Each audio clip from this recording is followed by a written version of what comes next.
La Conciergerie, c'est aujourd'hui encore l'un des uniques vestiges du palais de la Cité qui a d'abord été le grand palais des rois de France, là où ils ont résidé du Xe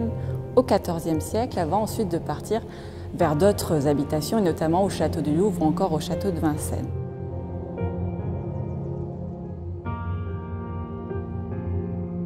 D'ailleurs, le nom de conciergerie vient du fait que quand les rois partent, ils confient l'administration des lieux et de la prison à un concierge, donc une sorte d'intendant en fait.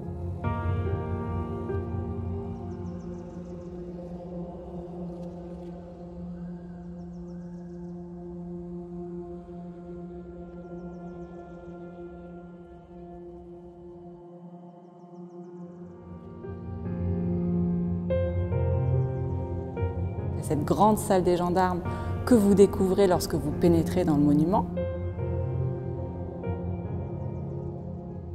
Subsistent aussi de cette époque les cuisines du roi dans lesquelles nous nous trouvons aujourd'hui et qui servaient à ravitailler quotidiennement près de 2000 serviteurs du roi qui, eux, mangeaient dans cette grande salle des gendarmes.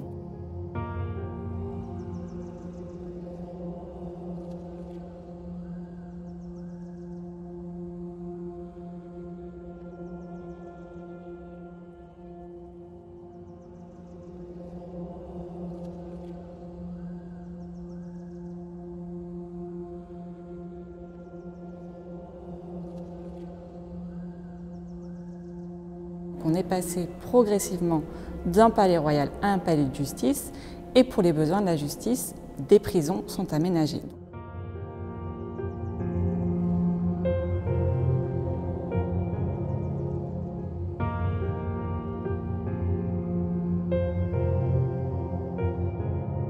Et ensuite, ces lieux sont devenus tout particulièrement évidemment célèbres sous la Révolution française puisque la conciergerie devient haut lieu de détention, sont passés entre ces murs des personnages aussi célèbres comme Marie-Antoinette, Danton, Robespierre, Olympe de Gouges, Marion Roland, enfin on peut en citer de très nombreux. Au total, quand même près de 4000 personnes qui ont en commun d'avoir été au moins quelques jours ici à la conciergerie en l'attente de leur jugement par le tribunal révolutionnaire.